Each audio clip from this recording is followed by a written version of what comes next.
Hello guys, what's up? Ayan, viral ngayon guys ang nangyari sa GCash. GCash ngayon ay napasok po ng mga scammer. Sobrang dami pong nabiktima. Ang dami pong nawalan ng pera sa ngayon dahil sa GCash na napasok ng scammer, ng mga scammer. So grabe talaga itong mga scammer na to, kung saan-saan na lang pumapasok. Kung saan sila pwedeng magkaroon ng mabiktima, doon po sila umaatake. Kaya tayo po ay kailangan dubli ingat po talaga, lalo na pagdating sa pera. Ayan, kasi yung mga scammer ngayon ay laganap talaga kung saan-saan na lang. So, mga taong hindi lumalaban ng patas, mga taong masasahol ang mga bituka, mga hindi naaawa sa mga kapwa nila Pilipino na nagtatrabaho ng marangal, nagtatrabaho ng maayos, nagtatrabaho ng patas.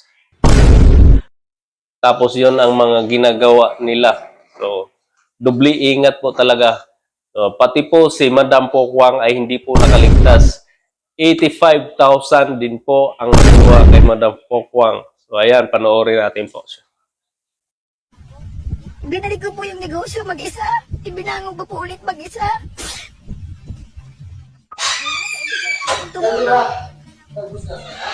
Nagpahiram po sa akin ng pera. Isa po si Oti Diaz dyan. Binangon ko po yung negosyo. Ang ganda po. Nakakabalik po ako unti-unti. Nakapagbigay po ako ng trabaho sa mga single na mama. Yung pinagpaguran mo, yung naipon mo, pagkagising mo isang araw, wala na. GCash, baka naman may magawa kayo, nasimot po yung pera namin. Nasimot po yung pinagpaguran namin. Kasama po din yung pampasweldo sa mga tao.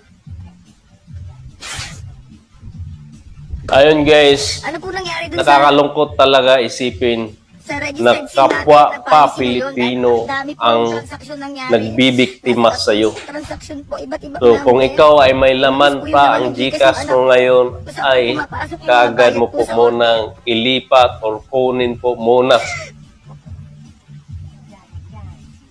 Para lang po sa kasiguraduhan ng pera po natin, ninyo. So ayan. Kasi may mga tao talagang masasahol talaga ang mga bitukan nito. So, hindi naaawa sa mga taong nagtatrabaho ng maayos. So, kawawa talaga, kawawa, sobra. So, ingat po tayo, doble ingat po talaga, lalo na pagdating sa pera. Kasi ang mga tao pwedeng gumawa ng mga masasama dahil lang sa pera. Lahat ginagawa dahil lang sa pera. So, ayan. Maraming salamat.